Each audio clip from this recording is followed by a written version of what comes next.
All right. So we said in order to find, hold on, in order to find the y values of my coordinates, why are we finding y values? Because the coordinates is always in the form xy. So I know what x is. So now I need to find out the corresponding value for y. When x, we just found out that x is equal to a third and x is equal to 3. So what we have right now, just so you could see what's going on, we have a third question mark. Look, that's a question mark, right? So we know x is a third, but we don't know what the y value is. So we need to find out what's the y value when x is equal to a third. Same thing here. We know that x is equal to 3, but what's the y value? When x is equal to 3, what is my y value? That's what we're trying to figure out. So when x is equal to a third, I want to find the y value. To do that, all I need to do is substitute a third into this equation. So what would I get? I would get y is equal to a third cubed minus 5 by a third squared plus 3 by a third minus 1. This would give me the y value. So that's 127 minus 519 plus 1 minus 1. Okay, so what's this value?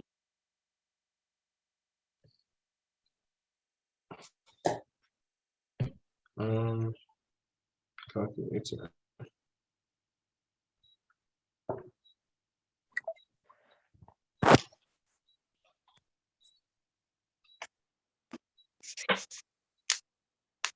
I got minus 14 over 27.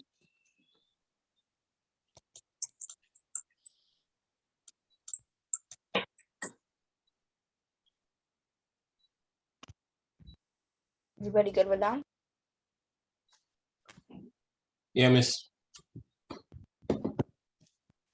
Okay.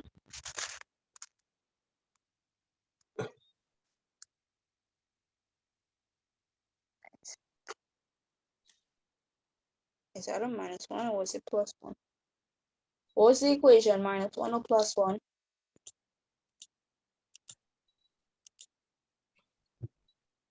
Can anybody tell me? Plus, What was plus 1. It always was plus 1. It was plus 1 or minus 1? Yes. Plus? Plus 1, plus 1. So this is plus 2. Okay, what's this value now? So that's minus 14 and 27 plus 2. Anybody tell me? That's 54 and 27. So that's what? 40 and 27.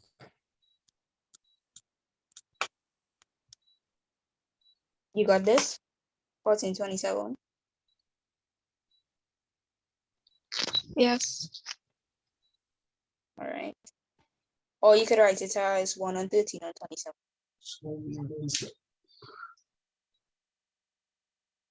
Can I clear this now? Yes, miss. So we just found out what we did just now was that when x is a third, my corresponding y value is 14 and 27. So we have the first coordinate. Now we need to find the y value for the second coordinate. And to do that, I need to substitute x when x is 3. Just erase this.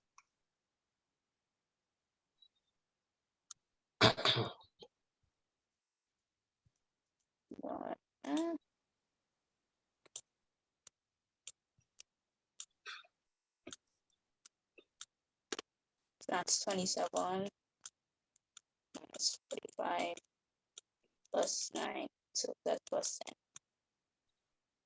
So minus 35 to me Minus 8. You guys said minus 8? Yes, miss. Okay, anybody did not get minus 8?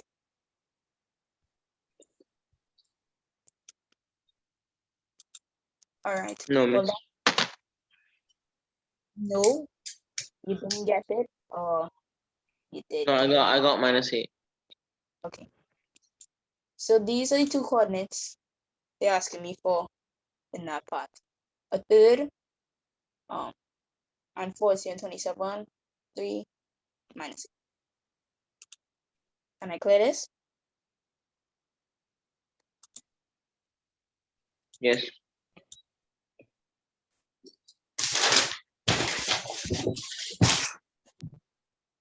Determine the nature of each point. Hold on. Nature of each point. How do we determine the nature of a point? Does anybody know?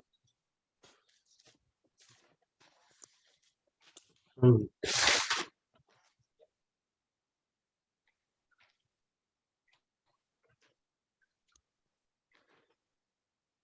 Yes, no?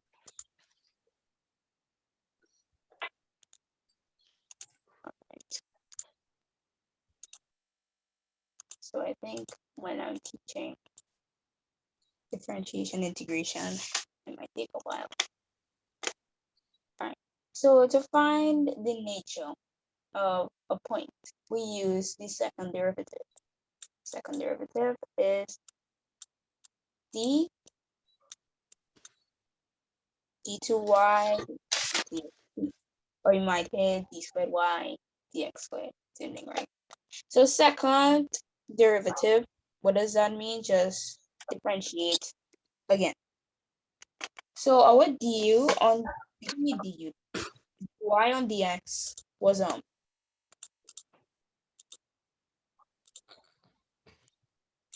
dy on dx. When we differentiated in the first part, we got 3x squared minus 10x plus 2.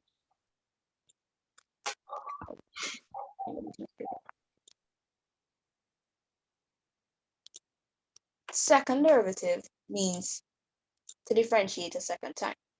So you see this first derivative, all I'm doing to this now, this expression right here, is differentiating again. So what would I get? I would get 6x minus 10. Now what do we do with that? I have my second derivative, but how exactly do I use this expression here to find the nature of the roots? Well, you know the x coordinates for both of your points. X is equal to a third, and you also know that x is equal to 3. So to find the nature of the point, all you have to do is substitute these values into this expression. If your answer is negative, that means that the point is a maximum point. If your answer is positive, that means that your point is a minimum.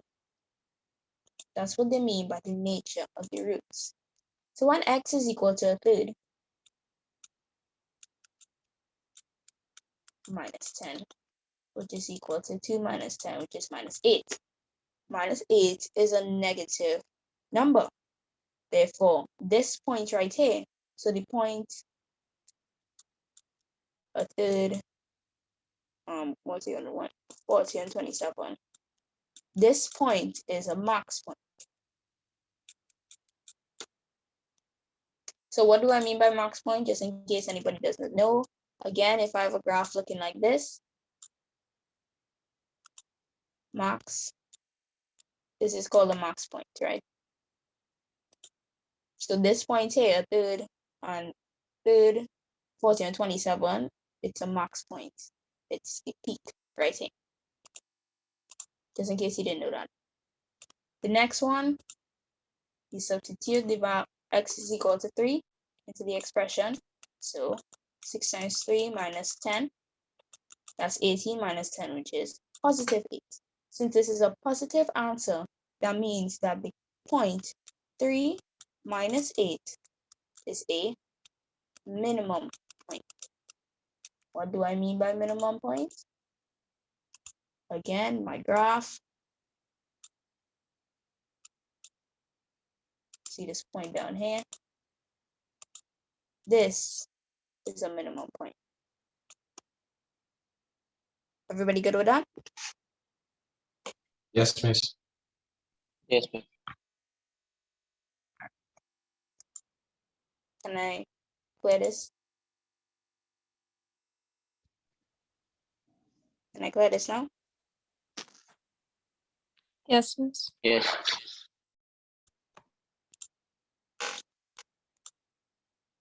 Okay, next question. So yes, they love these questions. Hold on, right? They love these questions, the volume and the radius and whatever. So, how do we go about doing these questions? Anybody has any idea what you would do here?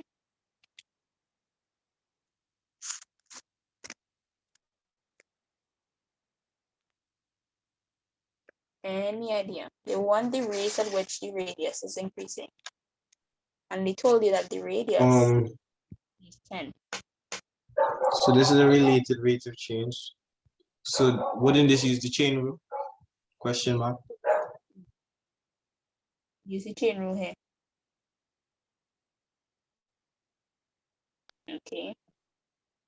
So since we know that,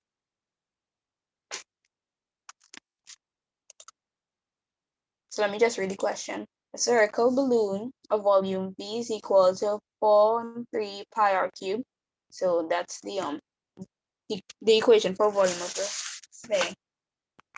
Is being filled with air at the rate of 200 cm cubed per second. Calculate in terms of pi the rate at which the radius is increasing when the radius of the balloon is 10 centimeters. So first thing I would do here is write down all the information that they gave me. So they told me, well, they gave me an equation for the volume of the balloon, which is this. They also told me that the rate of change of the volume is 200 cm cubed per second. But if I didn't want to write out the words rate of change of volume, like instead of writing all of that, I can write that in symbolic form. But the question is, what is this in symbolic form? Well, since it's the rate of change of volume, I can represent that as dV on dt. What else did they tell me? They told me that the radius, well, they want me to find, what did they want me to find? The rate of change of the radius, something like that. I don't have the question in front of me, but something about the radius increasing with time. So I know that in symbolic form is TR, so R being my radius, or dt. This is what they want me to find. And they also told me they want this when R is equal to 10 cm.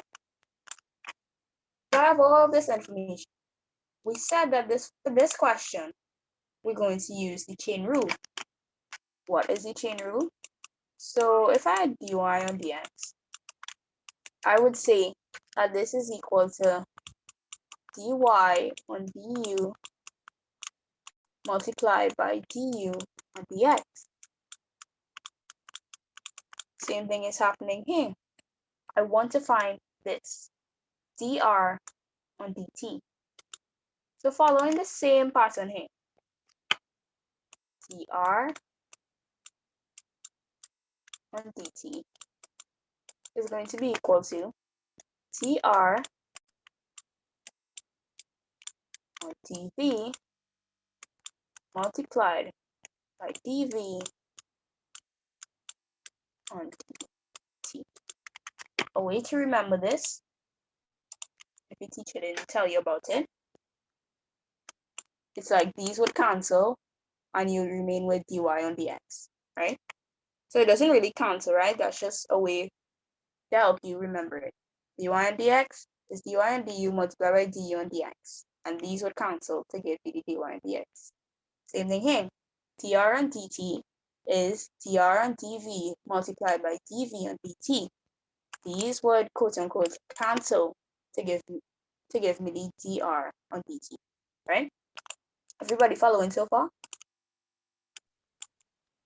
Yeah, miss, cancellation and whatnot. Yes. It doesn't really cancel, right? That's just to help you remember what order to put it in. Okay, so we have dv on dt.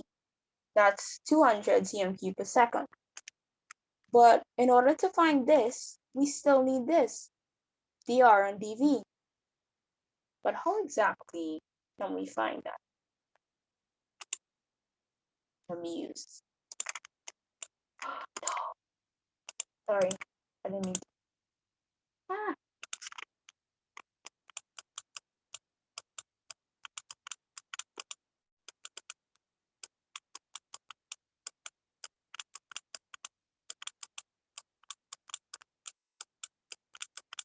Right, so these quote unquote cancel, right? You don't really cancel, that's just help you remember. So we said we already know what this is. That's the 200 cm³ per second. But in order to find dr on dt, we need this, dr on dv.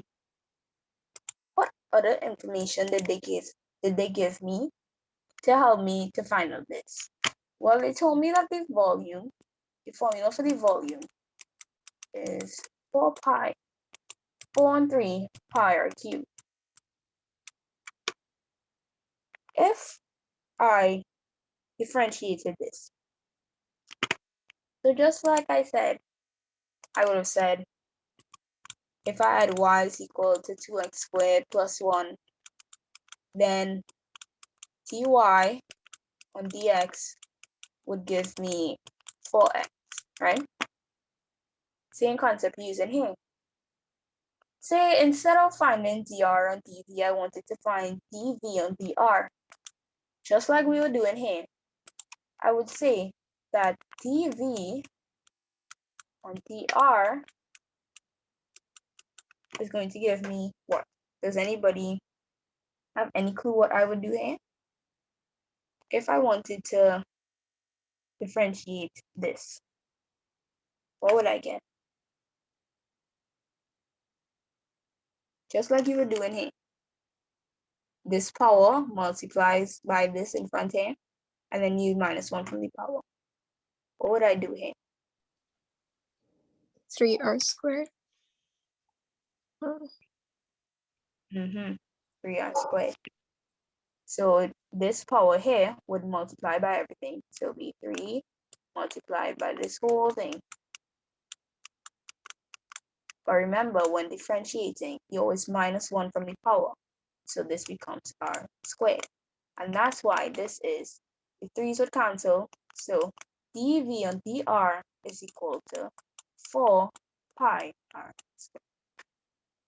You good with that? Everybody good with that? Yes, miss. Yes, miss. This is not me teaching the topic, right? It's just me going through the question. Like I said, when we finish trigs, then I'm going into differentiation. All right? Okay. So we just found dv and dr. But here I have dr and dv. All you need to do is a little manipulation in order to get what you want. What exactly do I mean by that? Well, look at this. This says dr on dv, but I have dv on dr. So what can I possibly do? Well, dr on dv is the same as saying 1 on dv dr. How exactly did I get that? With this whole fraction thing, right? You know how, like if I say a half divided by a third, it's the same as multiplying by the reciprocal. It's like 3 on 1. Same concept happens here, right? dr on dv is the same as saying 1 on dv dr. Do you understand that? Just like you do with fractions when you multiply by the reciprocal and all that. If not, let me know. Yeah. You understand why it's 1 on DVDR? Yeah. Okay. This is just me going through it quickly, but please stop me if you need me to slow down. So this is still dv and dt. So remember, the v on dr we said is 4 pi r squared, and we already know that dv on dt is 200 centimeters cubed per second. Therefore, just substituting those values into this, I would get 1 on 4 pi r squared. Why? Because we just found out that dv on dr is 4 pi r squared multiplied by 200.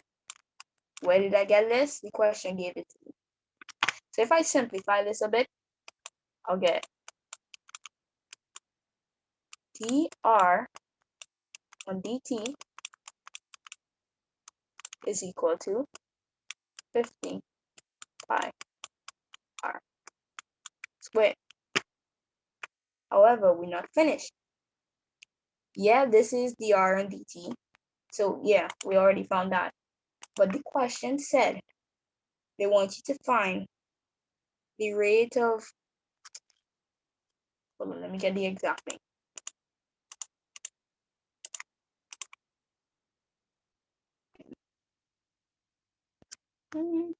Right. So they want you to calculate the rate at which the radius is increasing with the radius when the radius of the balloon is 10 centimeters. So we just found the rate at which the radius is increasing. Okay, dr on dt. dr on dt is 50 pi r squared. But they also told us when r is equal to 10.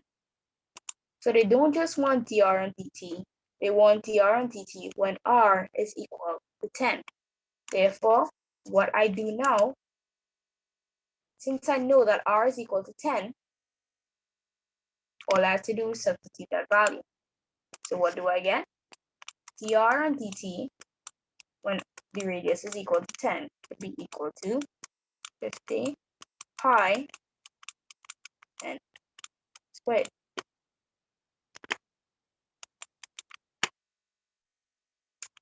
Wait. That number looking kind of big. Alright, so don't do what I just did. It's supposed to stay in the denominator. I wanted to know why that number looks anyways.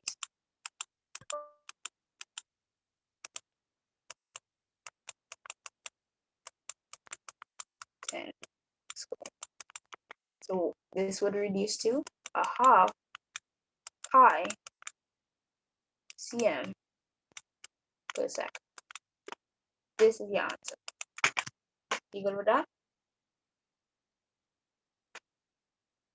Yeah, miss, looking good. Okay. Next question. Wait. Yeah, okay, next one. So that's 14 marks. Evaluate this whole integral. So can you tell me, is this definite integration or indefinite integration?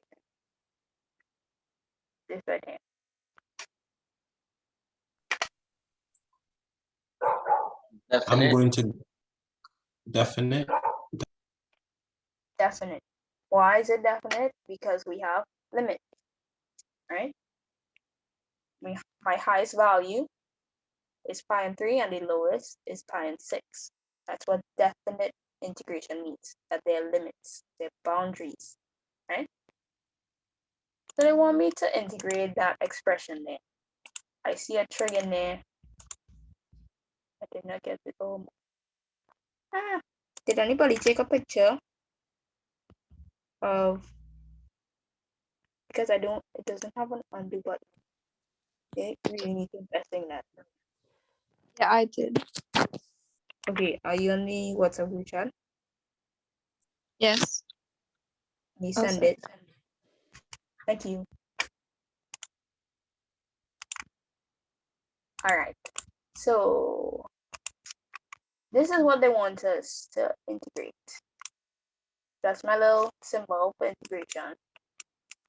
My upper limit, so my highest value is pi and 3. Lower limit, which is the lowest value, is pi and 6. And they told me this is cos 3 theta d theta.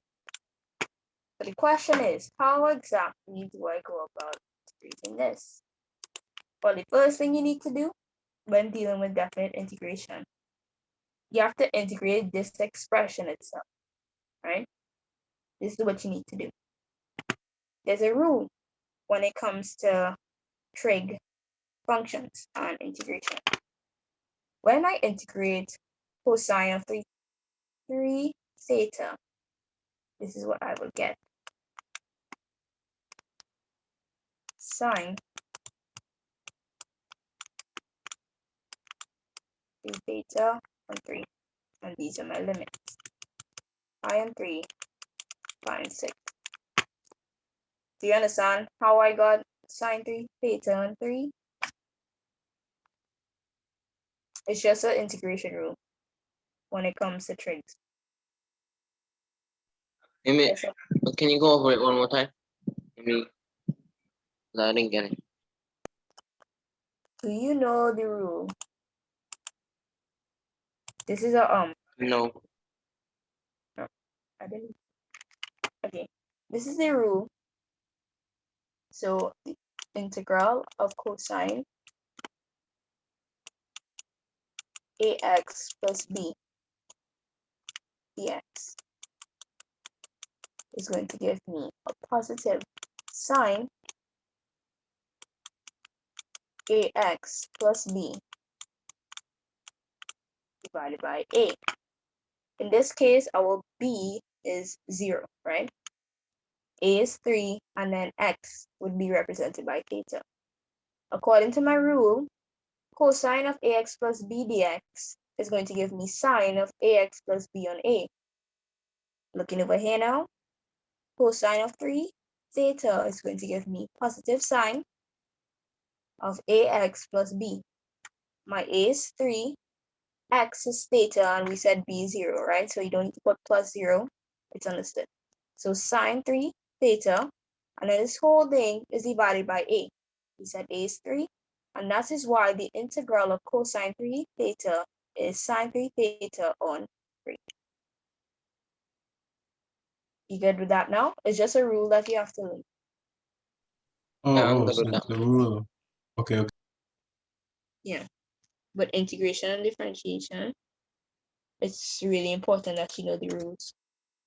Right? All right. Yeah.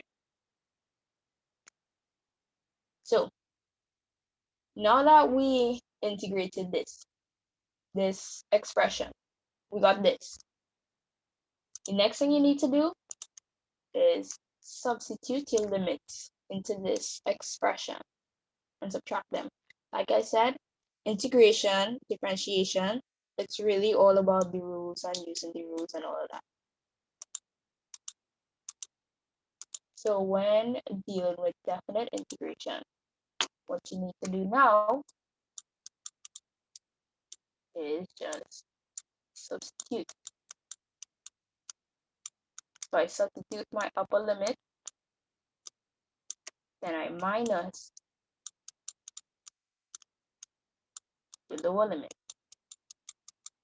And whatever value I get here, this is my answer. Like I said, it's the rules. Rules you have to follow. Right? So what's this value? This will be sine pi and 3 minus sine pi and 2 and 3.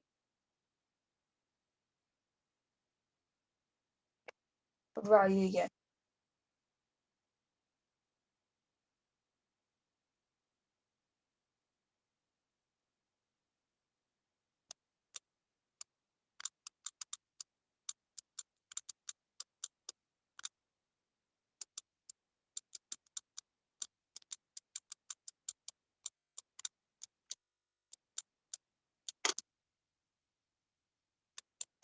Anybody?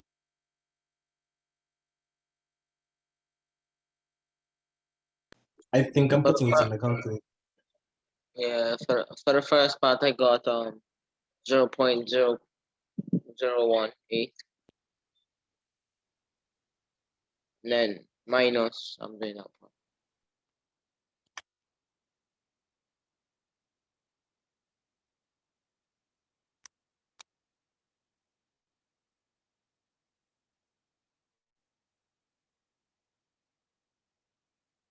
Remember to put the calculator in radian mode.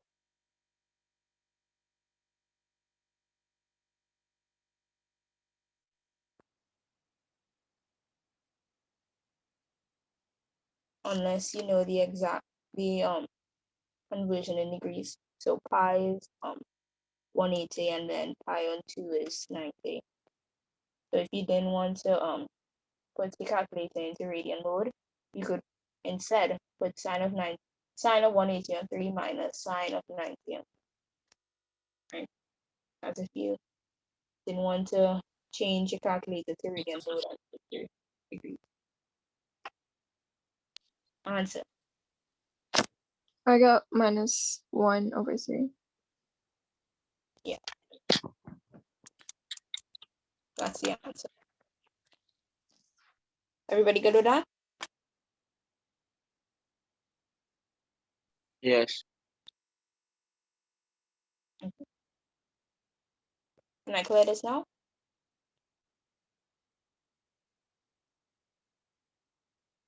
Yep. Everybody good? Okay, clearing.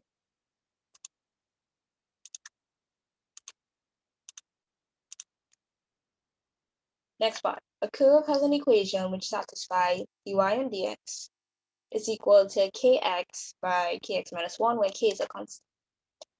Given that the value of the gradient of the curve at the point 2, 3 is 14, determine the value of k, the equation, and then determine the equation of the curve. So, value of k. What do you think? How do you think I would find the value of k? It gave me the gradient function, it gave me a point, and the gradient at that point. How do you think we would find the value of k?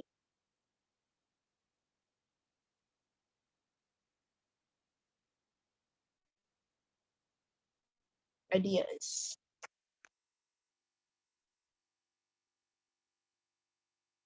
Anybody? Miss, is this where you can plug in values? Yeah. Well, what values are you plugging? That 14 is looking very useful. Yes, it is useful. But not just the 14. What else?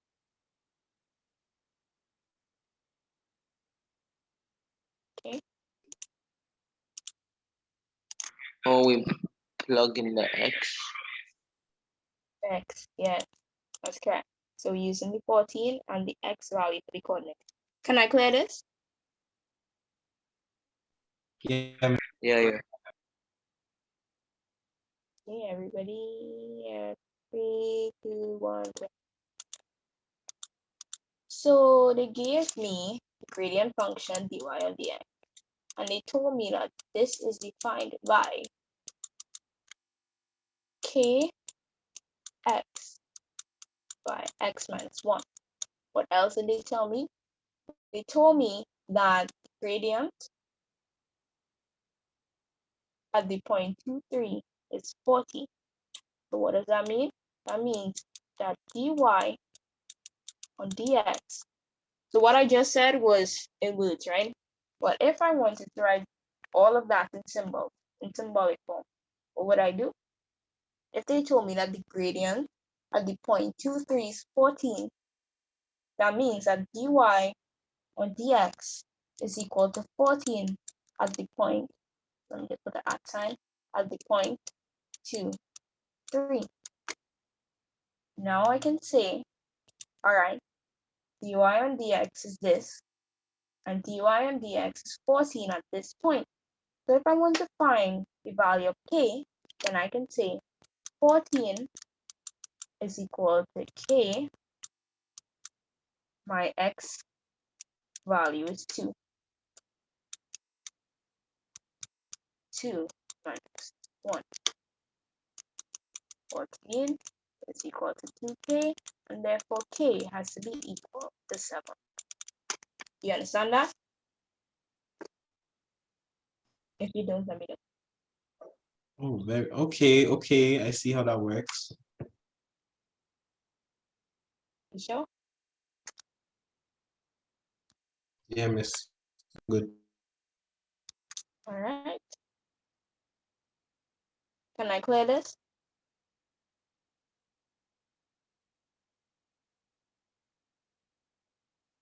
Yeah.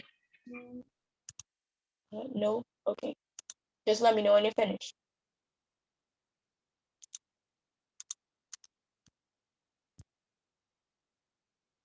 Wait, hold on. Was that no because you don't understand, or no because you're not finished writing? No, I just finished writing. Okay, I'm done. No, not you. But so k is equal to 7, right? Oh, Julius is said Yeah. Oh, okay, go ahead. All right.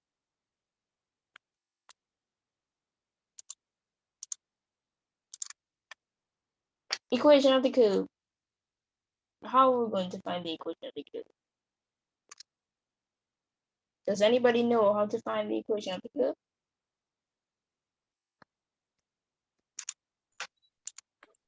Miss, it has something to do with those points. They're heavily involved. Okay, that's the start. All right. You see when they ask you to find equation of the curve, that always means integration. All right. So equation of the curve, you have to integrate. So what exactly are we integrating? Well, we're integrating this.